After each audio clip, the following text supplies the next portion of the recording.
வணக்கம் நண்பர்களே. ஏப்ரல் மாசம் 14ஆம் தேதி 2026 வருஷத்துல தமிழ் வருடங்களில் 40வது வருடமான பராபவ வருடம் சிறந்த முறையில பிறகுது. வடிந்திடும் புகழில் வந்திடும் இகழ் அப்படின்றத இதனுடைய பொருள். இத பத்தி நான் டீடைலா பின்னாடி சொல்றேன். ஜோதிட ரீதியாக as per scientific astrology இந்த புத்தாண்டு சில முக்கிய கிரக மாற்றங்களோட சவால்களோடும் அதே சமயம் பல ராசிகளுக்கு அதிரடி முன்னேற்றங்களோடும் பிறக்க போகுது அப்படின்னு சொல்லாங்க. முக்கியமா இந்த வருடம் பிறக்கும் பொழுது சூரிய பகவான் மற்றும் சுக்கிர பகவான் மேஷ ராசியில இருக்காங்க, மிதுன ராசியில குரு பகவான் இருக்காங்க, சிம்ம ராசியில கேது பகவான் இருக்காரு, கும்ப ராசியில சந்திர பகவான் மற்றும் ராகு பகவான் இருக்காங்க, மீன ராசியில புதன் பகவான், செவ்வாய் பகவான், சனி பகவான் அப்படின்னு சொல்லிட்டு அதி முக்கியமான கிரகங்கள் இருக்கும். இந்த மாதிரியான ஒரு சூழ்நிலையில இந்த தமிழ் புத்தாண்டு பிறக்குதுங்க. உங்க எல்லாருக்குமே நல்லாவே தெரியும், மேஷ ராசிக்கு சூரிய பகவான் வரதா தமிழ் புத்தாண்டு சித்திரை 1 அப்படின்னு சொல்றோம். அப்பேற்பட்ட சூரிய பகவான் சுக்கிர பகவானோட சேர்ந்து இருக்கிறது. சுக்கிரன் அப்படினாலே சுகம், இன்பம், கலைநயம், பணப்புழக்கம், சந்தோஷமா இருக்கிறது அப்படின்னு சொல்லலாம். அவர் கூட சூரியன் இருக்கும் பொழுது இந்த புத்தாண்டு பிறக்கிறது அநேகமான ராசிக்காரர்களுக்கு அற்புதமான அதிகப்படியான நன்மைகளை வாரி வழங்க போகுது அப்படின்னு சொல்லலாங்க. பொதுவா இந்த குரு பெயர்ச்சி அப்படின்னா குருவை பத்தி மட்டும் பேசுவோம். சனி பெயர்ச்சி அப்படின்னாக்கா சனி பகவானை பத்தி மட்டும் பேசுவோம். ராகு பெயர்ச்சினா ராகு பகவான் மற்றும் கேது பகவான் இவங்களை பத்தி மட்டும் பேசுவோம். ஆனா தமிழ் புத்தாண்டு பலன்கள் அப்படின்னா இருக்கிற அனைத்து கிரகங்களின் பயிற்சிகளையும் சேர்த்துதான் அவர்களுடைய நகர்வுகள் உங்களுடைய ராசிக்கு நல்லது செய்தா இல்லையா அப்படின்னு டீடைலா கணிக்கிறது தான் இந்த தமிழ் புத்தாண்டு பலன்கள். இப்ப நம்ம நேரடியா பலன்களுக்கு போயிடலாம். முக்கியமா இந்த வருஷத்துல இப்பதான் ரீசெண்டா சனி பகவான் பெயர்ச்சி ஆனாரு. வைகாசி மாசம் ஜூன் மாதத்துல தொடக்கத்துல குரு பகவானுடைய பெயர்ச்சி வரப்போகுது. கார்த்திகை மாதத்துல ராகு மற்றும் கேது பகவான்களின் பெயர்ச்சி வரப்போகுது. இதுல ராகு மற்றும் கேது பகவான் உங்களுக்கு என்ன செய்ய போறாங்க, குரு பகவான் என்ன செய்ய போறாரு, ஏற்கனவே பெயர்ச்சியான சனி பகவான் என்ன செய்ய போறாரு அப்படின்றத பார்த்தலாமா. விருச்சிக ராசியில பிறந்தவங்களுக்கு இந்த பராபவ வருஷத்தை பொறுத்த வரைக்கும் சுப பலன்கள், சந்தோஷ பலன்கள், வருமான பலன்கள், வெற்றி பலன்கள் என ஏகப்பட்டது நிறைந்திருக்குங்க.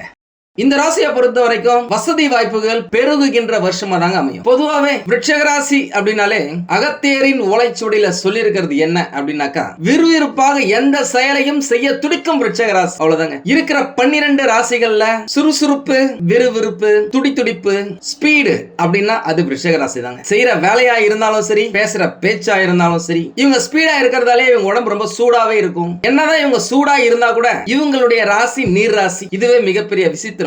இந்த வருஷத்துல உங்களுடைய ராசிக்கு 3, 4 சனி பகவான் பஞ்சமஸ்தானத்துல அமர்வது, குரு பகவான் அஷ்டமஸ்தானத்துல இருக்கிறது. என்னதான் அர்த்தாஷ்டம சனி பகவான் விலகினா கூட வைகாசி மாசத்துல வரப்போற குரு பயிற்சி வரைக்கும் ஒரு சில சிரமங்கள் இருந்துகிட்டு தாங்க இருக்கும். இன்னும் ஒரு 1.5 மாசம் அவ்வளவுதான். குரு பயிற்சி ஆன பிறகு குரு பகவான் இருக்கும் இடம் 9. இந்த காலகட்டத்துல நீங்களே அனுபவிச்சிருப்பீங்க. உங்களால சந்தோஷமா நிம்மதியா சுகமா இருந்திருக்க முடியாது. உங்களை மட்டுமா, உங்களுடைய தாயாருடைய உடல்நலம் சரியா இருந்திருக்காது. சின்ன சின்ன கருத்து வேறுபாடுகள் இருந்திருக்கலாம். பேச முடியாம போயிருக்கலாம். ஒரு டிஸ்டன்ஸ் இருக்கிற மாதிரி நீங்க ஃபீல் பண்ணிருக்கலாம். வேலையில, தொழில, வருமானத்துல பிரச்சனை, குடும்பத்துல சச்சரவுகள், நண்பர்கள் கிட்ட கருத்து வேறுபாடு, கணவன் மனைவிக்கிடையே கோல்டு வார் அப்படின்னு சொல்ற மாதிரி ஏகப்பட்ட பிரச்சனைகள் அனுபவிச்சிருப்பீங்க. அது எல்லாமே விலகும் காலம் இந்த தமிழ் புத்தாண்டுல இருந்த ஒரு 1.5 மாசத்துல. இப்பவே உங்களுக்கு நல்ல விஷயங்கள் நடக்க ஆரம்பிக்கும். வேலையில பிரச்சனைகள் கொஞ்சம் கொஞ்சமா கிளியர் ஆக ஆரம்பிக்குங்க. ஏன்னா குரு பகவான் இப்போ இருக்கிற இடம் 8வது இடம் எனப்படும் ஆயுள், வலி, வேதனை ஸ்தானம். அவர் குழந்தை பாக்கியம், சகல பாக்கியம், தந்தை ஸ்தானம் எனப்படும் 9வது இடத்துக்கு ஜூன் மாசத்துல முதல்லயே பெயர்ச்சி ஆகிறது. எந்த ராசிக்கு நல்லதோ இல்லையோ விருச்சிக ராசிக்கு அதிரி புதிரியான அமர்க்கலமான பலன்களை அள்ளி தர போறார் அப்படின்னு சொல்லலாம். அதனை பத்தின வீடியோ நான் சீக்கிரமா போடுறேன். நம்ம சேனல் இது வரைக்கும் சப்ஸ்கிரைப் பண்ணாதவங்க சப்ஸ்கிரைப் பண்ணி வச்சுக்கோங்க, சேனலை ஃபாலோ பண்ணிக்கோங்க. பொதுவாவே குரு பகவான் இருக்கும் இடத்தை விட பார்க்கும் இடத்துக்கு தான் பலன் அதிகம் அப்படின்னு சொல்லுவாங்க. அந்த கூற்றிற்கிணங்க கடக ராசியில இருக்கிற குரு பகவான் உங்களுடைய விருச்சிக ராசியை 5வது பார்வையாக குழந்தைகள் மற்றும் பூர்வ புண்ணிய ஸ்தானமான 5வது இடத்தை பார்வை இடுவது கூடுதல் சிறப்புங்க. உங்களுடைய வாழ்க்கையில வெற்றி பயணத்தை தொடங்க ஆரம்பிப்பீங்க. நினைச்சதை அடைவீங்க அப்படின்னு சொல்லலாம். உண்மையாலுமேங்க உங்களுடைய தனக்காரனும் பஞ்சமாதிபதியான குரு பகவானும் கடந்த சில காலமா பஞ்சமஸ்தானத்துல இருக்கிறதாலேயோ என்னவோ விருச்சிக ராசிக்காரங்க நிறைய பேர் பணப்புழக்கம் இன்றி கடனை வாங்கி ரொம்ப கஷ்டப்பட்டு இருக்காங்க. பணம் வர வேண்டிய இடத்துல முடங்கி கிடக்கும். கொடுத்த பணத்தை நீங்க திருப்பி கேட்கறதுக்கு நீங்க நடையா நடந்திருப்பீங்க. இனி வைகாசி மாசத்துல இருந்து குரு பெயர்ச்சிக்கு பிறகு பணம் சம்பந்தப்பட்ட, வேலை சம்பந்தப்பட்ட, வருமானம் சம்பந்தப்பட்ட, நிம்மதி சம்பந்தப்பட்ட, பெயர் புகழ் அந்தஸ்து சொல்வாக்கு செல்வாக்கு சம்பந்தப்பட்ட அனைத்து விஷயங்களும் உங்களுக்கு நல்ல விதமா முடியும். குரு பார்க்க கோடி நன்மை. அதுவும் யோகாதிபதி வீட்டுல குரு பகவான் உச்சம் பெற்றால் எப்படி இருக்கும்? சும்மா தாறுமாறா இருக்குங்க. நீங்க என்ன நினைக்கிறீங்களோ அதை அப்படியே செயல் வடிவமா கொண்டு வருவீங்க. நல்லவர்களின் சேர்க்கை உண்டாகும். தேவையான இடத்துல இருந்து சரியான பொருள் உதவி கிடைக்கும். இதுவரைக்கும் எப்படா இதை முடிக்கிறது அப்படின்னு யோசிச்சிருப்பீங்க. இப்போ நீங்க தொட்டாலே இது ஆட்டோமேட்டிக்கா வெற்றி பாதையில கொண்டு சென்று சிறப்பா முடிவு பெறும். ஒரு சிலர் முதலீடே இல்லாத தொழில் செஞ்சுக்கிட்டு இருக்கீங்க அப்படின்னாக்கா அது சிறப்பா இருக்கும். குடும்பத்துல இருக்கிறவங்களுடைய தேவைகளை பூர்த்தி செய்து குறையின்றி வாழும் வாழ்க்கை, அதற்கான சூழ்நிலை சிறப்பா அமையும் அப்படின்னு சொல்லலாம். நவம்பர் மாசம் 13ஆம் தேதி ராகு கேது பகவான் பெயர்ச்சி ஆகுறாங்க. அந்த காலகட்டத்தில் 3ஆம் இடத்துல ராகுவும் பாக்கியஸ்தானத்துல கேது பகவானும் அமர்ந்து உங்களுக்கு தேவையான ராட்சச பலத்தை கொடுப்பாங்க. அந்த பலத்தை நீங்க பெறணும் அப்படின்னாக்கா கடவுள் மேல நம்பிக்கையை வைங்க. அது ரொம்ப முக்கியம். ஏன்னா கேது பகவான் அப்படின்னாலே ஸ்பிரிச்சுவல் பிளானட். 2 ரூட் தான்.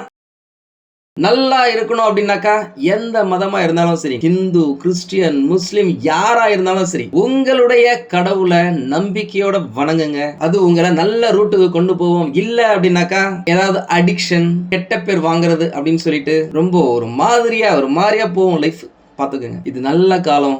யூஸ் பண்ணிக்கோங்க. சொத்து சேர்க்கையா இருக்கட்டும், வண்டி வாகன சேர்க்கையா இருக்கட்டும், தங்க நகைகள் சேர்க்கையா இருக்கட்டும், குடும்பத்துல சுப நிகழ்ச்சிகள் நடக்கணுமா இருக்கட்டும், இல்ல உங்களுக்கே திருமணத்துக்காக ரொம்ப நாளா தள்ளி போயிட்டு இருக்கு, நல்ல காலம் எதுவுமே நல்லா வரல, 2012ல இருந்தே நல்லது எதுவுமே நடக்கலங்க அப்படின்னு சொன்னவங்களுக்குலாம் இந்த 2026 பராபவ தமிழ் புத்தாண்டு ஏகப்பட்ட நல்ல விஷயங்களை உங்களுக்கு கொடுக்க போகுது. திருமணம் தடையின்றி நடந்தேறும் அப்படின்னு சொல்லலாம். ஒரு சிலர் திருமணம் ஆயிடுச்சுங்க, ஏதோ சின்ன பிரச்சனையால பேசிய பிரச்சனைய பெருசாக்கி கணவன் மனைவி பிரிஞ்சிட்டோம், டிவோர்ஸ் வரைக்கும் போயிடுச்சு, டிவோர்ஸே ஆயிடுச்சு அப்படின்னு சொன்னவங்களுக்குலாம் மறுமணம் நடக்கிறதுக்கு வாய்ப்புகள் இருக்கு. ஏன்னாக்கா நான் ஏற்கனவே சொன்ன மாதிரி ராகு பகவான் 3வது இடத்துல இளைய சகோதரர் தைரிய வீரிய ஸ்தானத்துல இருக்காரு. ராகு அப்படின்னாலே 2வது திருமணம், கலப்பு திருமணம், வெளிநாட்டுக்கு போறது, இது எல்லாத்துக்குமே அதிபதி.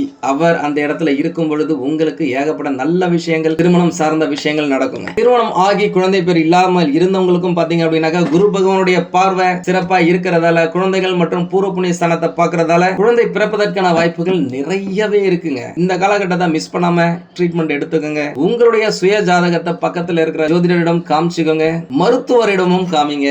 அவங்க சொல்ற வழிகாட்டுதலை ஃபாலோ பண்ணுங்க, வெற்றி நிச்சயம். என்கிட்ட நிறைய பேர் போன் பண்ணி சொல்லியிருப்பாங்க குலதெய்வம் என்னன்னே தெரியல அப்படின்னு சொல்லிட்டு. அவங்களுக்குலாம் இந்த காலகட்டத்தில் குலதெய்வம் தெரிய வரும் காலகட்டமா அமையும். நிறைய பேர் வெளியூர் வெளிநாடுன்னு சொல்லிட்டு சுற்றுலா செல்றதுக்கும், வேலை நிமித்தமா, படிப்பு நிமித்தமா, தொழில் நிமித்தமா போறதுக்கும் வாய்ப்புகள் நிறைய இருக்கு. கடல் கடந்த வாணிபம் இந்த காலகட்டத்தில் உங்களுடைய ராசிக்கு கை கொடுக்கும். உண்மையாவே என்கிட்ட நிறைய பேசியிருக்காங்க. இந்த கடந்த ஒரு 5 வருஷமா பாத்தீங்க அப்படின்னாக்கா செய்யற தொழில பிரச்சனை, குடும்பத்துல பிரச்சனை அப்படின்னு சொல்லிட்டு நிறைய நகைகளை நாங்க அடமானம் வச்சு அதை மூக்க முடியாம போயிடுச்சு. அடமானம் வச்சு வித்து நிறைய நான் தொலைச்சிட்டேன் பேசியிருக்காங்க. உண்மையாலுமே சொல்றாங்க, கஷ்டப்படாம இருக்கீங்க அப்படின்னாக்கா நீங்களா போன ஜென்மத்துல ஏகப்பட்ட புண்ணியத்தை செஞ்சிருக்கீங்க. ஏன்னா 99.9999% ஏகப்பட்ட கஷ்டத்தை அனுபவிச்சிருக்காங்க.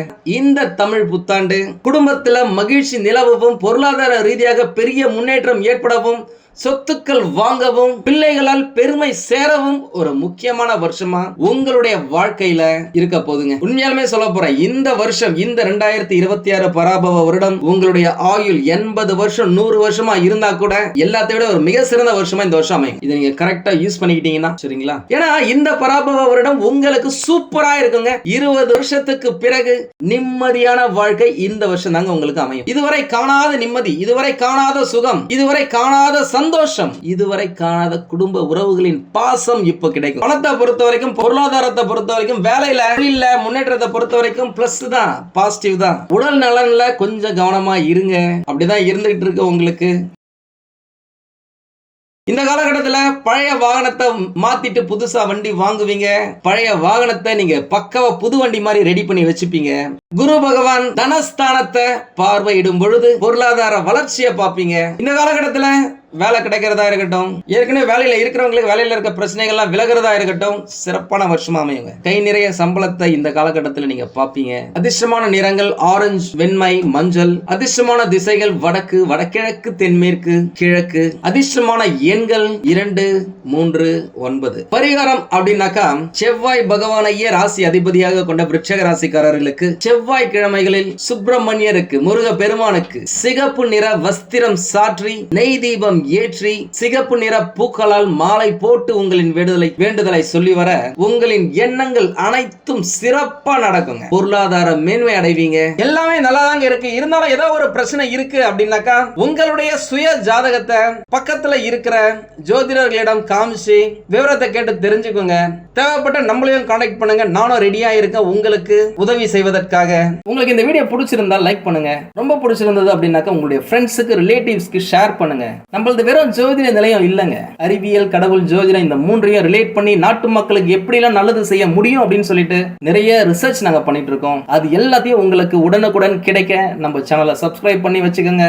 நீங்கள் இறைவனிடம் கேட்ட எல்லாமே உங்களுக்கு கிடைக்கணும்னு சொல்லிட்டு மனவளம், உடல் நலன், பொருளாதார முன்னேற்றம் என்று எல்லாமே கிடைக்க இறைவனை வேண்டி இந்த பதிவினை நான் நிறைவு செய்கிறேன். நன்றி, வணக்கம், வாழ்க வளமுடன்.